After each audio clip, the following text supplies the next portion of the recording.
माळशेज घाटातील 13वं वळण. रात्रीचे 12 वाजले होते. पावसाने माळशेज घाट पूर्णपणे धुवून काढला होता. धुक्याचा इतका दाट पडदा होता की समोर 10 फूटही दिसत नव्हतं. डोंगराच्या कड्यावरून कोसळणारे धबधबे काळोखात भयानक आवाज करत होते.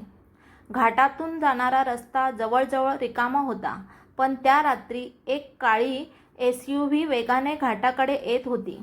गाडीत 5 मित्र होते. रोहन, समीर, नेहा, काव्या आणि अजय हे 5ही जण प्रसिद्ध YouTube channel dark explore Marathi चालवत होते. त्यांचे व्हिडिओ लाखो लोक पाहत होते. भुताटकीच्या जागांवर जाऊन सत्य शोधणं ही त्यांची खासियत होती. आज त्यांनी ठरवलं होतं माळशेज घाटातील 13व्या वळणाचे रहस्य उघड करायचं. स्थानिक लोकांनी त्यांना खूप समजावलं होतं, रात्री तिथे जाऊ नका, तिथे काहीतरी आहे जे परत येऊ देत नाही. पण रोहन हसत म्हणाला, आज आपण सिद्ध करू की या सगळ्या फक्त अफवा आहेत. घाटाच्या पायथ्याशी एक छोटंसं चहाचं दुकान दिसलं. दुकान बंद करण्याच्या तयारीत एक म्हातारा बसला होता. रोहनने गाडी थांबवली. काका, 13वं वळण कुठे आहे? म्हाताऱ्याचा चेहरा फटकन उतरला. त्याने काही क्षण रोहनकडे पाहिले, नंतर हळू आवाजात म्हणाला, तुम्ही पर्यटक आहात का? हो. मग माझं ऐका, आजची रात्र तिथे जाऊ नका. अजय हसला. का? भूत भेटणार आहे का? म्हाताऱ्याने उत्तर दिलं, नाही. तो दुकानाच्या आत गेला. काही क्षणांनी एक जुना पिळुसर फोटो घेऊन बाहेर आला. फोटोत 5 तरुण उभे होते. रोहनच्या गटासारखेच. म्हातारा म्हणाला, हे माझे मुलगे आणि त्यांचे मित्र. 5 वर्षापूर्वी तेही याच कारणासाठी 13व्या वळणावर गेले होते. त्यांची गाडी दुसऱ्या दिवशी सापडली, पण त्या 5 पैकी एकही माणूस आजपर्यंत सापडला नाही. गाडीत काही क्षण शांतता पसरली. नेहा म्हणाली, काका, पोलिसांनी शोध घेतला नसेल का? घेतला. संपूर्ण जंगल पालथं घातलं, पण जणू ते हवेत विरघळले. म्हाताऱ्याच्या डोळ्यात पाणी आलं. त्याने शेवटचं एक वाक्य म्हटलं, जर तिथे गेलात आणि कोणीतरी तुमचं नाव घेऊन हाक मारलीत तर मागे वळून पाहू नका. हे ऐकून काव्याच्या अंगावर काटा आला, पण रोहन अजूनही हसत होता. काका, उद्या आमचा व्हिडिओ पहा. गाडी पुन्हा घाटाकडे निघाली. मागे उभा असलेला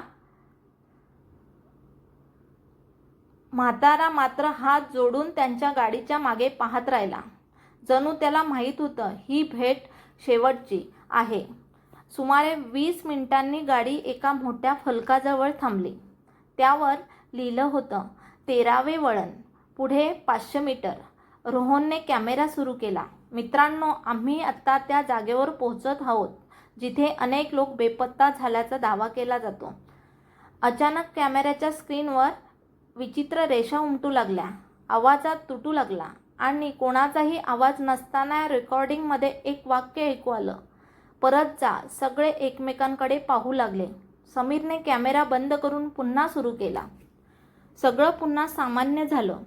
ग्लिच असेल, तो म्हणाला. पण नेहा शांतपणे गाडीबाहेर उतरली. तिने रस्त्याच्या कडेला पाहिलं. चिखलात अगदी ताजे अनवाणी पावलांचे ठसे दिसत होते. पण त्या ठशांचा एक विचित्र भाग होता. ते जंगलातून रस्त्यावर आले होते, पण परत जंगलात गेलेच नव्हते. ते रस्त्याच्या मधोमध येऊन अचानक संपले होते. जणू तो माणूस हवेत नाहीसा झाला होता. तेवढ्या धुक्यातून कोणीतरी अगदी हळू आवाजात म्हणालं, रोहन. रोहन दचकला, कारण तो आवाज त्याच्या मृत वडिलांचा होता. माळशेज घाटातील 13व्या वळण. रोहनच्या कानावर पुन्हा तोच आवाज आला, रोहन, माझ्याकडे बघ. तो क्षणभर तिथून उभा राहिला. तो आवाज अगदी त्याच्या दिवंगत वडिलांसारखाच होता. नेहा घाबरून म्हणाली, रोहन, मागे वळू नकोस. त्याला अचानक चहाच्या टपरीवरील म्हाताऱ्याचे शब्द आठवले, कोणी तुमचं नाव घेऊन हाक मारली तर मागे वळून पाहू नका. रोहनने डोळे घट्ट मिटले, पण आवाज अधिक जवळ येऊ लागला. बाळा, मी तुझी वाट पाहतोय. समीरने रोहनचा हात पकडला. चल, इथून निघूया. सर्वजण गाडीत बसले. महामार्गावर गाडी पुढे निघाली. 5 मिनिटांनी अजय म्हणाला, हे बघा, आपण पुन्हा त्याच फलकाजवळ आलो. सगळे बाहेर पाहू लागले. फलकावर पुन्हा तेच शब्द चमकत होते. 13वे वळण, पुढे 500 मीटर. रोहन म्हणाला, हे कसं शक्य आहे? समीरने मोबाईलवर GPS सुरू केला. स्क्रीनवर फक्त एकच संदेश दिसत होता, लोकेशन नॉट अवेलेबल. अचानक गाडीचं रेडिओ स्वतःच सुरू झालं. त्यातून जुना आवाज ऐकू आला. ही बातमी 12 ऑगस्ट 1998ची आहे. माळशेज घाटात पर्यटकांची जीप खोल दरीत कोसळली. 5 जणांचा मृत्यू. आणि प्रसारण अचानक बंद झालं. गाडीत भीषण शांतता पसरली. नेहा हळू आवाजात म्हणाली, आपण 5 जण आहोत. कोणीच काही बोललं नाही. तेवढ्यात काव्याने मागच्या आरशात पाहिलं. शेवटच्या सीटवर एक वृद्ध माणूस बसला होता, ओल्या पांढऱ्या कपड्यात. त्याचे डोळे पूर्ण काळे होते. काव्या किंचाळली. सगळ्यांनी मागे पाहिलं. सीट रिकामी होती. रोहनने गाडी थांबवली. सगळे खाली उतरा. ते बाहेर आले. धुकं आता आणखी दाट झालं होतं. अचानक जंगलाच्या दिशेने एक जुना कंदील हलताना दिसला. कोणीतरी तो हातात घेऊन चालत होतं. समीर म्हणाला, कोणीतरी आहे, मदत मागूया. ते त्या प्रकाशाच्या मागे जाऊ लागले. जसे जसे ते पुढे गेले तसतशी आजूबाजूची झाडं विचित्र दिसू लागली. झाडांच्या खोडांवर नखांनी ओरबडल्यासारख्या खुणा होत्या आणि प्रत्येक खुणेखाली एक नाव कोरलेलं होतं, सचिन, मीना, विक्रम, राहुल. शेकडो नाव, जणू हरवलेल्या लोकांची यादी. रोहनने टॉर्चचा प्रकाश पुढे टाकला. कंदील घेऊन चालणारी आकृती एका जुन्या मोडकळीस आलेल्या देवळासमोर थांबली. ती हळूहळू मागे वळली. तो एक म्हातारा होता. त्याचा चेहरा सुरकुतलेला, डोळ्यात भीती. तो म्हणाला, तुम्ही उशीर केला. रोहनने विचारलं, कशासाठी? म्हातारा म्हणाला, ते जागे झाले आहेत. कोण? म्हाताऱ्याने उत्तर दिलं नाही. त्याने देवळाच्या दाराकडे बोट दाखवलं. दारावर लाल रंगाचे एकच आकडा लिहिला होता, 13वा. आणि तेवढ्यात देवळाच्या आतून एक लहान मुलाच्या हसण्याचा आवाज घुमला. पण त्या हसण्यात माणुसकीचा अंशही नव्हता. माळशेज घाटातील 13व्या वळण देवळाच्या आतून येणारं ते लहान मुलाचं हसू अचानक थांबलं. सगळीकडे पुन्हा भयानक शांतता पसरली. रोहनने टॉर्च देवळाच्या दाराकडे रोखली. दार अर्धवट उघडलं होतं. आत पूर्ण काळोख. म्हातारा घाबरलेल्या आवाजात म्हणाला, आत जाऊ नका. एकदा आत गेलात तर ते तुम्हाला बाहेर येऊ देणार नाहीत. अजयने विचारले, तुम्ही कोण म्हातारा? म्हातारा काही क्षण शांत राहिला. नंतर म्हणाला, माझं नाव गजानन. मी या घाटाचा वनरक्षक होतो. 28 वर्षापासून या जागेचे रहस्य माझ्या डोळ्यासमोर आहे. रोहनने विचारलं, इथे नेमकं काय घडतं? गजाननने थरथरत्या हाताने देवळाच्या मागे असलेल्या दरीकडे बोट दाखवलं. 1998 मध्ये इथे मोठा अपघात झाला. लोकांना वाटतं फक्त 5 जण मेले, पण खरा आकडा कधीच बाहेर आला नाही.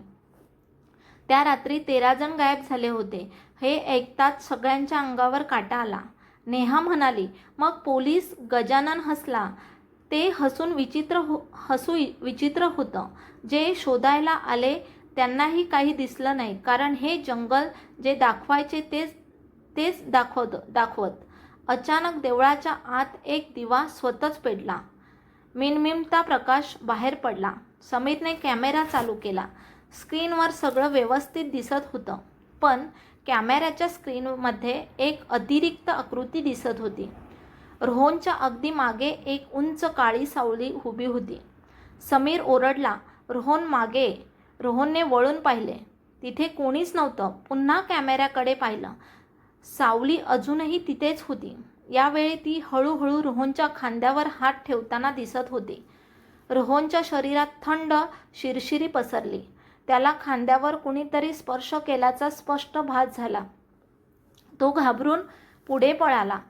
तेवढ्यात देवळाचं दार आपोआप पूर्ण उघडलं. आत मध्यभागी एक काळा दगड होता. त्यावर लाल रंगाचे ताजे हाताचे ठसे होते आणि त्या दगडासमोर 13 मेणबत्त्या जळत होत्या. त्यातील 12 जळत्या, 13वी अजून विझलेली होती. गजानन अचानक जोरात ओरडला, कोणीही त्या दगडाला हात लावू नका. पण अजयला दगडाजवळ एक जुनी डायरी दिसली. ही बघा. तो पुढे गेला. डायरी उचलताच सगळ्या मेणबत्त्या एकदम विझल्या. देवळात काळोख पसरला. बाहेर वादळ सुरू झालं. दार आपोआप बंद झाला. आतून मुलांचं हसू पुन्हा घुमू लागलं. यावेळी खूप जवळून नेहा थरथरत म्हणाली, तो आपल्यामध्येच आहे. रोहनने टॉर्च लावली. प्रकाश पडताच देवळाच्या भिंतीवर रक्ताने लिहिलेली अक्षरं दिसली. 13वा अजून बाकी आहे. सगळ्यांनी एकमेकांकडे पाहिलं. ते 5 जण होते. मग 13वा कोण? अचानक अजयच्या हातातील डायरी स्वतःच उघडली. पहिल्या पानावर लिहिलं होतं, जर ही डायरी तुझ्या हातात आली असेल तर पुढचा क्रमांक तुझाच आहे. अजयचा चेहरा फटकन पांढरा पडला आणि त्याच्या मागून कोणीतरी हळूच कुजबुजलं, मी तुझी वाट पाहत होतो. माळशेज घाटातील 13वा वळण. अजयच्या कानाजवळून आलेला तो कुजबुजणारा आवाज ऐकताच त्याच्या हातातून डायरी खाली पडली. क्षणभर संपूर्ण देवळात मृत्यूसारखी शांतता पसरली. मग अचानक धाड देवळांचे मुख्य दार स्वतःच बंद झालं. बाहेर वीज कडाडली. मेघगर्जनेने संपूर्ण डोंगर हादरला. नेहा घाबरून ओरडली, कुणी आहे का? पण उत्तर आलं नाही. फक्त तिचाच आवाज देवळाच्या प्रत्येक भिंतीवरून परत येत होता. कोणी आहे का? आहे का? आहे का? रोहनने टॉर्च पुन्हा सुरू केली. यावेळी प्रकाश सरळ अजयच्या चेहऱ्यावर पडला. अजयचे डोळे पूर्ण काळे झाले होते. त्याचा चेहरा निर्विकार होता. तो हळूहळू हसू लागला. पण ते हसू अजयचं नव्हतं. तो एका अनोळखी म्हाताऱ्या माणसाच्या आवाजात बोलला. खूप वर्षांनी नवीन पाहुणे आले. काव्या रडू लागली. अजय, तुला काय झालं? अजयने तिच्याकडे पाहिलं आणि शांतपणे म्हणाला, मी अजय नाही. हे ऐकताच समीरने अजयला जोरात हलवलं. क्षणात अजय बेशुद्ध पडला. काही सेकंदांनी त्याला शुद्ध आले. तो गोंधळून म्हणाला, मी खाली कसा पडलो? त्याला काहीच आठवत नव्हतं. गजानन गंभीर आवाजात म्हणाला, त्याने पहिला स्पर्श केला आहे. रोहनने विचारलं, कोणाचा? गजाननने उत्तर दिलं, या घाटात एक शक्ती आहे. ती कोणाला लगेच मारत नाही.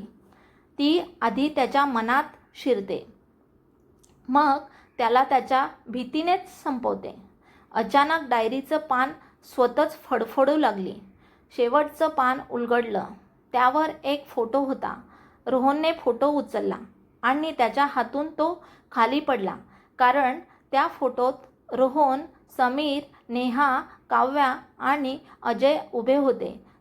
तोच कपडे, तीच गाडी, तोच दिवस. पण आजचा फोटो नव्हता. फोटोच्या मागे तारीख लिहिली होती, 12 ऑगस्ट 1998. रोहन थरथरत्या आवाजात म्हणाला, हे अशक्य आहे. तेवढ्यात गजानन म्हणाला, इथे वेळ सरळ चालत नाही. कधी भूतकाळ वर्तमानाला भेटतो तर कधी वर्तमान भविष्याला. ज्यांना हे समजतं ते परत जिवंत जात नाहीत. देवळाबाहेर अचानक गाडीचा हॉर्न वाजू लागला. सगळे धावत बाहेर आले. त्यांची SUV तशीच उभी होती, पण ड्रायव्हर सीटवर कोणीतरी बसलं होतं. रोहन जवळ गेला. काचेतून आत पाहिलं.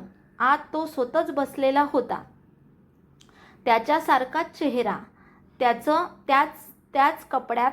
पण त्याच्या डोळ्यात बुबुळे नव्हती, फक्त पांढरे डोळे.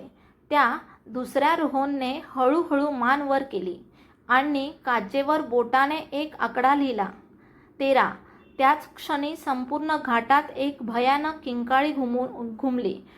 धुकं वेगाने पसरलं. गाडी, देऊळ, गजानन सगळं त्या धुक्यात अदृश्य होऊ लागलं आणि फक्त एक आवाज ऐकू आला, 13वा निवडला गेला आहे.